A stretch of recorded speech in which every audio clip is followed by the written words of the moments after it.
बच्चों, मैं आपकी उर्मिला टीचर आप सभी का स्वागत करती हूँ। हम पढ़ रहे थे एसपी, वाणिज्यिक पत्र व्यवहार और सेक्रेटरियल प्रैक्टिस, इसको हम एसपी भी कहते हैं।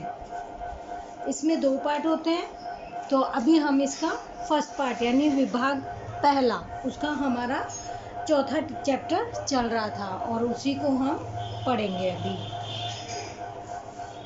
इसका पार्ट हम अब पढ़ेंगे, इसका पार्ट सेकंड पढ़ने वाले हैं।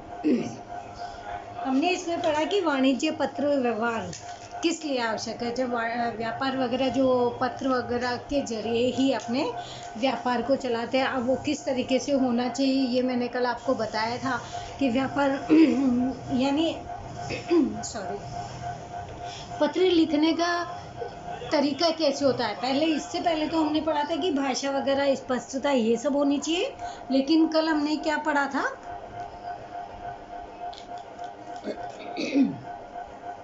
कि सबसे पहले जब हम पत्र लिखते हैं तो स्टार्टिंग कैसे करते हैं। स्टार्टिंग मतलब कि शुरुआत कैसे करते हैं।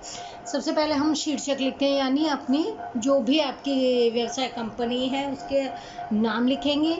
उसके बाद सीधे हाथ की साइड में हम सबसे पहले हम उल्टे हाथ की साइड में सबसे पहले शीर्षक लिखा, फिर उल्टे हाथ की साइड में जो भी आपके फ़ोन नंबर है, ईमेल आईडी है, वो हम लिखेंगे। फिर राइट हैंड साइड पे हम क्या लिखेंगे, पत्र की तारीख, यानी जिस दिन आप पत्र वगैरह लिख रहे हो उसकी तारीख। फिर सामने वाले का एड्रेस, जिसे हम आंतरिक पता कहते हैं, वो उल्टे हाथ की साइड में होता है, उसे हम आंतरिक पता कहते हैं। उसके बाद कि कभी भी कोई पत्र लिखो तो उसके 3 पैराग्राफ होना चाहिए। पहले पैराग्राफ में सामने वाले की तारीफ करो, जो बीच वाला जो पैराग्राफ है उसमें हमें अपने बारे में लिखना है, यानी आपकी जो भी समस्या है या आप कुछ कहना चाहते हो उसके बारे में। जैसे आप व्यापारी के तो माल का ऑर्डर वगैरह जो भी है उसके बारे में लिखना है। और लास्ट तीसरा जो पैराग्राफ है उसमें हमें लिखना होता है कि उसको शुभेच्छा वगैरह कि आप ये काम जल्दी से कर देंगे, हमें ये उम्मीद है, आशा करता हूँ। इस तरीके से ये तीनों पैराग्राफ हो जाते हैं। उसके बाद लास्ट में हम लिखते हैं शुभेच्छा। शुभेच्छा के बाद में हम अपना नाम और सिग्नेचर करते हैं। इस तरीके से मैंने आपको कल 2 प्रकार के पत्र के नमूने समझाए थे। उसके बाद हम शीर्षक, यह हम कल कर चुके थे कि शीर्षक होता क्या है, किस प्रकार से लिखा जाता है। और अब आज हम पढ़ेंगे पत्र की तारीख। शीर्षक की शुरुआत हमारा शीर्षक से होता है, शीर्षक जो ही कंपनी का हेड। इससे हमें मालूम चल जाता है कि कहाँ से आया पत्र, किसके बारे में है और वो क्या काम करता है, शीर्षक में पता चल जाता है। उसके बाद लिखेंगे आप पत्र की तारीख, यानी जिस दिन आप पत्र लिख रहे हो उस दिन की ही आपको तारीख लिखनी है। वाणिज्य पत्र व्यवहार के ढांचे में दूसरा महत्वपूर्ण भाग पत्र की तारीख है। सबसे पहला महत्वपूर्ण भाग तो क्या होता है, शीर्षक यानी एड्रेस की कंपनी का नाम, और दूसरा जो महत्वपूर्ण होता है वो होता है तारीख। क्योंकि क्या है कि कभी हम अपना पत्र जो भी लिखते हैं या कुछ भी किसी को लिख देते हैं, अगर उसमें तारीख नहीं होती तो हमें बेवकूफ़ बना देता है, झूठ बोल देता है कि नहीं आपने उस दिन नहीं दिया। ये एक प्रूफ का काम करता है। इसलिए जब भी साइन करो, कहीं पर भी करो, आप उसके नीचे डेट अवश्य डाल देना, ताकि ये प्रूफ हो जाए कि हम इतनी तारीख को सिग्नेचर यानी साइन करें पत्र। इसीलिए इसको पत्र का दूसरा महत्वपूर्ण भाग माना जाता है। पत्र व्यवहार संबंधित फुल्ली ब्लॉक या मॉडिफाइड ब्लॉक शैली के अनुसार, मैंने आपको इसमें तीसरे चैप्टर में बताया कि हम 2 शैलियों में ही पत्र लिखते हैं, तो फुल्ली ब्लॉक और एक मॉडिफाइड ब्लॉक शैली में। ब्लॉक शैली के अनुसार तारीख का स्थान निश्चित होता है। अब जैसे हम उसमें फुल्ली ब्लॉक में और मॉडिफाइड ब्लॉक शैली में, जैसे ही हम पत्र की उन शैली के अनुसार यानी उसके अनुसार जब हम पत्र लिखते हैं तो उसी के अनुसार हमें तारीख भी लिखनी है कि तारीख किस जगह लिखनी होती है। यह हर चीज़ जगह पे होती है। अब हम बीच में तारीख तो नहीं लिख सकते, पैराग्राफ लिख रहे हैं बीच में तारीख लिखेंगे, नहीं, वो शुरुआत में तारीख लिखी जाती है। पत्र में लिखी गई तारीख पत्र का आधारभूत सबूत बनने में सहायता करता है, यानी सबसे मेन जो हमारा सबूत का काम करता है वो होता है हमारी तारीख। कहीं पे भी लोग साइन करवा लेते हैं, फिर बोलते हैं ना चेक पे साइन करके, फिर कभी भी कुछ भी पढ़ लेते हैं। नहीं, हमें उसमें डेट डालनी चाहिए जब भी हम जो भी साइन करें, क्योंकि वो सबसे महत्वपूर्ण हमारा सबूत माना जाता है। भविष्य में पत्र के विषय में निश्चित प्रकार का संदर्भ भी देता है। अब आने वाले, अब तारीख आप कब की लिखोगी, गए हुई तारीख तो आप डाल नहीं से रहे, आने वाले समय की लिखोगी ना तारीख, तो वो हमारा क्या है, जो भविष्य के बारे में जो भी चीज़ हम निश्चित करते हैं उसका संदर्भ देता है। दिन, मास और वर्ष का उल्लेख करने वाली तारीख दो प्रकार से लिखी जाती है। हम तारीख लिखते हैं तो उसमें क्या लिखते हैं, उसमें दिन लिखते हैं, वार लिखते हैं और डेटा सन लिखते हैं। ये क्या है, हमारा एक प्रूफ का काम होता है कि किस दिन कौन सी तारीख थी, कौन सा महीना था और कौन सा साल था। ये उल्लेख करने वाली तारीख दो प्रकार से, यानी इसके लिखने के तरीके भी दो होते हैं जब हम लिखते हैं। पहला अमेरिकन पद्धति वाले, कि अमेरिकन पद्धति में किस प्रकार से लिखा जाता है। इस पद्धति में लिखी गई तारीख के अंक को अंग्रेजी में कार्डिनल नंबर्स में लिखा जाता है। कौन सी, जो अमेरिकन पद्धति होती है उसमें कार्डिनल नंबर के अनुसार तारीख लिखी जाती है। यहाँ प्रथम मास का उल्लेख तत्पश्चात, यानी सबसे पहले महीना लिखा जाता है। ये कार्डिनल नंबर्स में जो लिखा जाता है उसमें क्या होता है, पहले महीना लिखा जाता है, कौन सा महीना है, उसके बाद तारीख लिखी जाती है और फिर अल्प विराम लगाकर वर्ष का, यानी कौन से साल का है वो लिखा जाता है।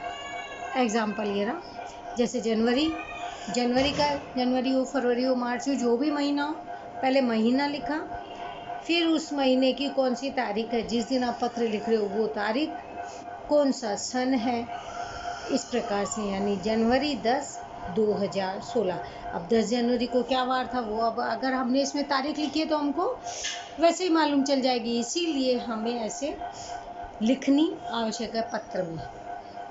ये तो था हमारा अमेरिकन पद्धति, क्योंकि दो प्रकार की पद्धतियों के द्वारा हम इसमें तारीख लिख सकते हैं।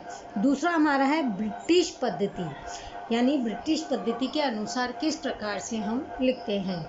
इस पत्र में लिखी जाने वाली तारीख अंक अंग्रेज़ों में, यानी जो भी तारीख जो हम लिखते हैं उनके अंक कैसे होते हैं, अंग्रेजी में ऑर्डिनल नंबर में लिखा जाता है। वो तो कैसा लिखा जाता था, कार्डिनल नंबर्स में लिखा जा रहा था, यानी पहले उसमें महीना, फिर डेट और फिर सन लिखा जाता था। अब ये ऑर्डिनल नंबर में कैसे लिखा जाता है, इस पद्धति में पहले तारीख लिखी जाती है, इस तारीख को जिस प्रकार बोला जाए उस प्रकार उसके पीछे ली, री, थी, वी अंग्रेजी में, जैसे फर्स्ट तारीख अपन बोलते नहीं है, 31 है, 1 जून है, 1, 2, 3 या 4, इस तरीके से उल्लेख किया जाता है। हम डेट के आगे ऐसे लिखते ही है,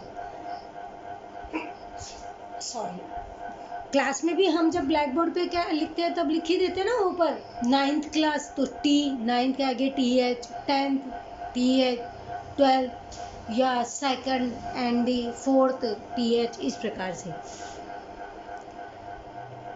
इस प्रकार से ब्रिटिश पद्धति में जो ऑर्डिनल्स नंबर के अनुसार होता है वो इस पद्धति में ST, ND, RD या TH, मतलब डेट के बाद ये लगाने का भी उल्लेख किया जाता है। उदाहरण जैसे 10th जनवरी 2016। आज हम जो काम में लेते हैं वो कौन सी है, ज़्यादातर यही लेते हैं ना हम लोग, ऐसा तो नहीं पहले महीना फिर डेट फिर सन लिखते हैं। हम लोग ज़्यादा इस तरीके से लिखते हैं कि पहली तारीख, फिर कौन सा महीना है और कौन सा साल है, इस प्रकार से हम इनको लिखते हैं। एक बात को विशेष याद रखना है कि मास का नाम पूरा लिखना चाहिए। अब जैसे हम जे लिख देते हैं खाली, मान लीजिए, तो वो जून भी हो सकता है, जुलाई भी हो सकता है, जनवरी भी हो सकता है। इसीलिए जो भी हम पत्र में जब तारीख लिखे तो पूरी ऐसे लिखनी चाहिए, जैसे इन्होंने जनवरी लिख के हमको एग्जाम्पल में बताया, उस तरीके से हमें पूरी लिखनी चाहिए। जनवरी के लिए जन या फरवरी के लिए फन, ऐसा नहीं लिखा जाता है। ये पत्र लिख रहे हैं, वाणिज्य पत्र, उसमें ऐसा ज़रूरी है। उसी प्रकार वर्ष की सूचना संपूर्ण 4 अंकों में ही देना योग्य रहता है, जैसे कि 2016 के बदले मात्र 16 नहीं लिखा जाना चाहिए। 2016 या 2020 अगर है तो हमें उसके पीछे वाले 20 या 16, 18 नहीं लिखना चाहिए। हमें क्या लिखना चाहिए, जो भी सन चल रहा है वो पूरा लिखना चाहिए।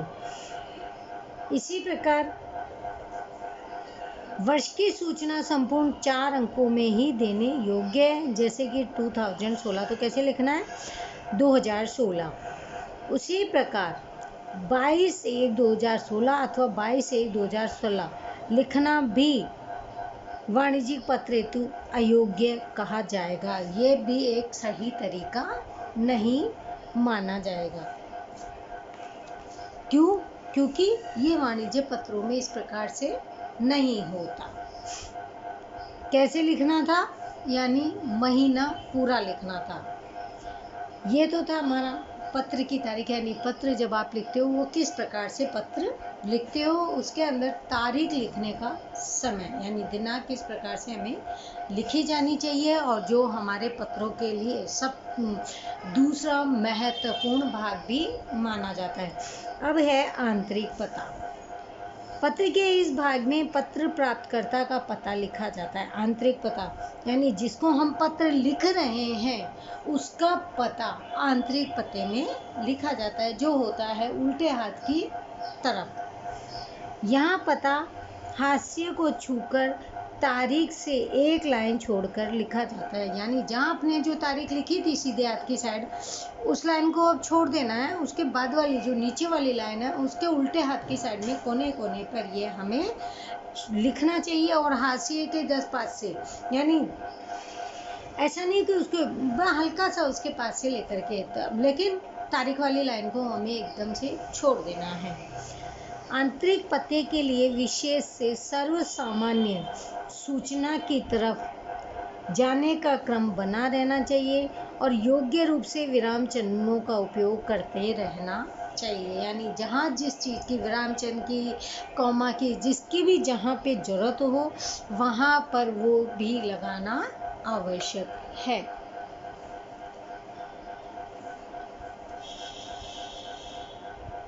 जब किसी एक व्यक्ति को संबोधन करके पत्र लिखा जाए तब उस व्यक्ति का नाम तथा आवश्यक हो तो उसका पद भी लिखना चाहिए। जैसे मैं अभी मान लीजिए आपने किसी फ्रेंड को लिखा है तो आप लिखोगे अपने फ्रेंड को सूरज, अनमोल, जो भी है अपने अपने फ्रेंड्स जो भी है, सरला, कांता, स्वानी, जो भी फ्रेंड्स है मान लीजिए, तो अगर इनको लिख रहे हो तो क्या लिखेंगे, उनका नाम भी लिख सकते हो।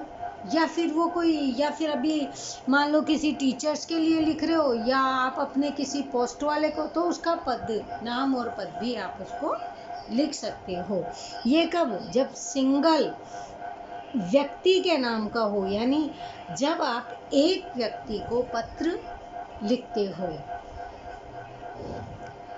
आंतरिक पते में अब व्यक्ति का नाम, अभी मैंने आप लोगों के दिमाग में आएगा कि टीचर ने तो 12th के स्टूडेंट्स के नाम बोल दिए, बिल्कुल सही, क्योंकि मेरे वो ही ध्यान था।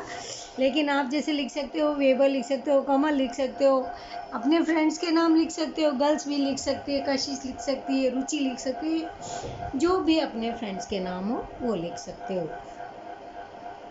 आंतरिक पते के भाग यानी हिस्से के रूप में जब कोई नाम लिखा जाता है तब उसके आगे सम्मानवाचक विषय के बारे में विशेष ध्यान देना चाहिए। जैसे हम नहीं लिखते श्रीमान, उनके संबोधन में क्या हुआ, श्री, क्योंकि हमें रेस्पेक्ट संबोधन के द्वारा ही लिखना चाहिए। अब मित्र, फ्रेंड है तो नाम लिख सकते हो, लेकिन अगर अपने से बड़ों को अगर पत्र लिखते हो तो सम्मान पूर्वक पत्रों को लिखा जाना आवश्यक है। आंतरिक पते के हिस्से में नाम लिखा जाए उसके आगे सम्मानवाचक विशेषण के बारे में विशेष ध्यान देना चाहिए। सामान्य रूप से यदि कोई पुरुष नाम हो तो उसके आगे अंग्रेजी में मिस्टर का संक्षिप्त MR लिखा जाता है। हम किसी को भी लिखते हैं तो नाम के आगे उसके MR यानी मिस्टर लगा देते हैं। हिंदी में उनके लिए श्रीमान या श्री या श्रीयुत, ज़्यादातर तो हम श्रीमान ही लगाते हैं, तो इनका उपयोग करना चाहिए। तो आप भी ज़्यादातर क्या है, श्रीमान। अगर किसी को लिख रहे हो, फ्रेंड्स को नहीं, अगर किसी अदर पर्सन को आप लिख रहे हो तो लिखो उसमें श्रीमान, उसके बाद में आप पत्र स्टार्ट करो। जैसे आपने स्कूलों में पत्र लिखे ही होंगे ना प्रिंसिपल को, तो उससे नीचे क्या लिखते हैं, श्रीमान। प्रिंसिपल महोदय, ऐसे कुछ लिखते हैं ना, उसी तरीके से। जैसे कि मिस्टर जे.के. मेहरा। अब ये देखिए एग्जाम्पल के रूप में बताया कि कैसे लिखना चाहिए। मिस्टर यानी, और अगर अंग्रेजी में लिखते हैं तो, और हिंदी में लिखते हैं तो श्रीमान जे.के. मेहरा, यानी हिंदी में इस तरीके से लिखा जाएगा और अंग्रेजी में इस तरीके से लिखा जाएगा। यदि किसी महिला का नाम हो, अब ये तो था जेंट्स, ये मेल है, अगर फीमेल में लिखेंगे तो मिस्टर थोड़ा लगा देंगे, श्रीमान थोड़ा लगा दोगे। यदि किसी महिला का नाम हो और वह विवाहित हो यानी शादीशुदा हो, तो उसके नाम के आगे मिस्ट्रेस का संक्षिप्त MRS लिखा जाता है। अब इतना बड़ा तो कौन लिखता है पूरा, MRS यानी शॉर्ट में ये लिखा जाएगा। और अगर हिंदी में लिखते हैं तो क्या लिखा जाएगा, श्रीमती, फिर उसका नाम लिखा जाता है। यदि महिला अविवाहित हो तो उसके नाम के पहले अंग्रेजी में मिस लगा दिया, जो भी अनमैरिड होता है उसके आगे मिस लगा दिया जाता है। गुजराती में कुमारी शब्द भी लिखा जाता है। जब महिला विवाहित है या अविवाहित है उसका ध्यान न आए, अब आपको नहीं पता कि वो कुंवारी है, अनमैरिड है या मैरिड है, तब MS अर्थात मिस का प्रयोग होता है। हिंदी में उसका कोई पर्याय नहीं है, हिंदी में हम कुछ भी उसको नहीं बोल सकते, लेकिन इंग्लिश में MS लगा दिया जाता है। कब लगाया जाता है, जब आपको नहीं मालूम कि वो मैरिड है या अनमैरिड है तब। जैसे कि श्रीमती, जैसे कि MS अनंता वीरानी, ये अंग्रेजी में है। मिस्टर मिसेज, ये तो मिस्टर यानी ये तो शादीशुदा, इसलिए MRS लग गया। लेकिन मान लीजिए जैसे इसको देवश्री का नहीं पता कि ये शादीशुदा है या क्या, तो इसके आगे ये ये देवीश्री ये अनमैरिड है, तो इसके आगे MS लगा दिया गया है। और जो मिस्टर प्रतीति पंडित, प्रतीति पंडित के आगे मिस लगा है, क्योंकि उन्हें नहीं ध्यान है ये मैरिड है या अनमैरिड है। तो श्रीमती अनंता वीरानी, कुमारी देवश्री ठाकुर, ये तो इंग्लिश में लिखा गया था, अब ये हिंदी में इस तरीके से लिखेंगे। या फिर मिस पंडित, प्रतीति पंडित, इस तरीके से इन्हें लिखा जाता है। इंग्लैंड में एक समय में पुरुष के लिए मानवाचक शब्द एक्सवायर का प्रयोग होता था। ये कहाँ पे, इंग्लैंड में होता था जब पुरुष के लिए लिखा जाता था तब। उसके लिए संक्षिप्त में ESQ लिखा जाता था। अपने भारत की बात नहीं है ये, यहाँ इस बात का विशेष लेखा करना रहा कि इस प्रकार के मानवाचक शब्द नाम के अंत में लिखा जाता है। ये शुरुआत में नहीं, जैसे अपने तो क्या मिस्टर मिसेज ये शुरुआत में लिखा जाता है, और वह इंग्लैंड में क्या था पहले कि नाम के बाद में MSQ लिखा जाता था। इसके लिए कोई हिंदी पर्याय नहीं है। जैसे कि RV विद्या, फिर ESQ। कुछ व्यक्ति अपने नाम के साथ प्राप्त पदवी भी लगाते हैं, जैसे कोई डॉक्टर लगाते ही है ना, CA, ये जिनके पास जो पदवी होती है यानी डिग्री जो होती है वो अपने नाम के साथ में ये भी लगाते हैं। कुछ व्यक्ति अपने नाम के साथ प्राप्त पदवी यानी उपाधि जो भी उनकी डिग्री है का प्रयोग करना पसंद करते हैं। जैसे वकील, लॉयर। इस स्थिति में ESQ तथा डिग्री में दोनों बातें साथ में नहीं लिखी जा सकती। मान लीजिए अब इसके पास डिग्री है तो फिर ये नहीं लिखेगा, या तो डिग्री लिखेगा या फिर यही लिखेगा, क्योंकि दोनों बातें एक साथ नहीं लिखी जाती। यदि दोनों का उल्लेख करना अनिवार्य हो, बहुत ज़्यादा वैसे लिखी नहीं जाती, लेकिन मान लीजिए कहीं पे बहुत ज़्यादा ज़रूरी है ऐसा लिखना, तो लिख सकते हैं। किस प्रकार से लिखेंगे, फिर RV विद्या, फिर ESQ, फिर PhD, उन्होंने PhD की हुई है, इस प्रकार से फिर उनको लिखा जाएगा।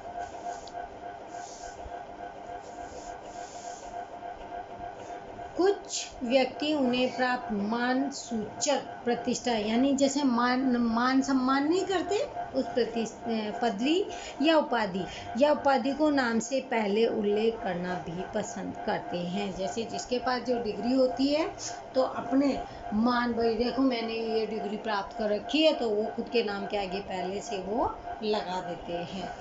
इस पदवी या उपाधि doctor, professor, sir, Padmashri, captain, colonel इत्यादि ये लोग क्या करते हैं अपने नाम के आगे ऐसे बोलते हैं, कैप्टन रणवीर जी, रण सिंह, इस प्रकार से कोई भी जो भी उनकी डिग्री है उन्हें वो नाम के आगे लगाते हैं। ऐसी स्थिति में उनके नाम के आगे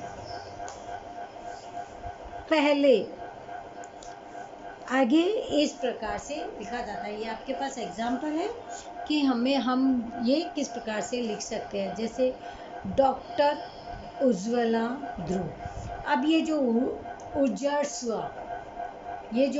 ऊर्जस्व डॉक्टर है, अब ये डॉक्टर है तो इसने क्या किया, डॉक्टर की जो उपाधि ने डिग्री जो मिली हुई थी इन्होंने अपने नाम के आगे लिखा है डॉक्टर।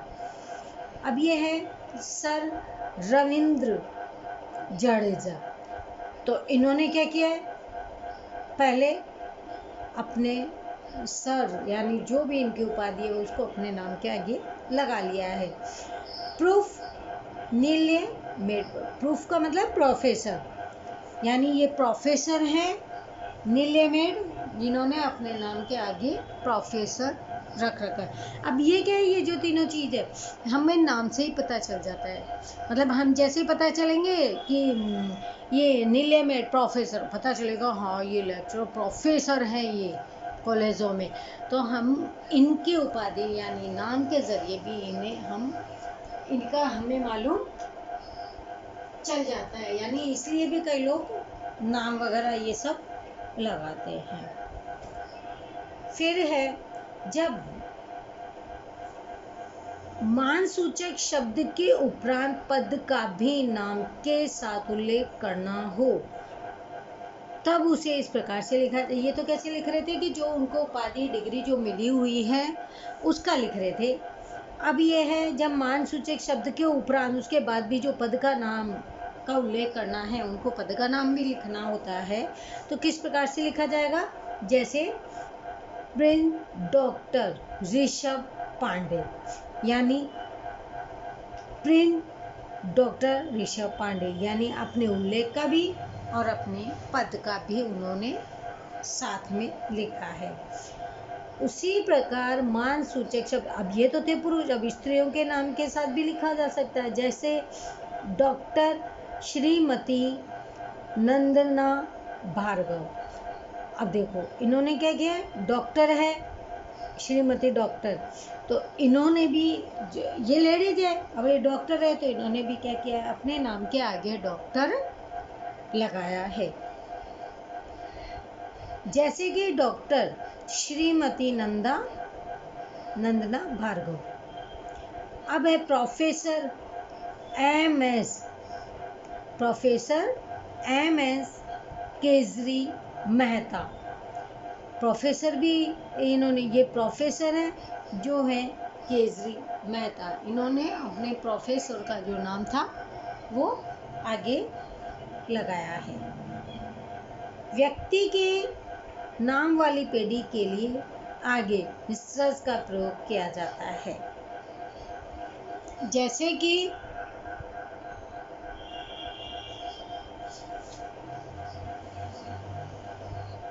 मिस्टर्स राजानी ब्रदर्स, यानी कई लोग क्या करते हैं, उनके जो पेढ़ी होती है, जो कंपनियां होती है, जो व्यापार वगैरह होता है, वो अपने उनका भी नाम लिख लेते हैं। अब ये राजानी ब्रदर्स के नाम से इन्होंने कोई कुछ कर रखा होगा तो इन्होंने उसका नाम भी इसमें ऐड कर लिया।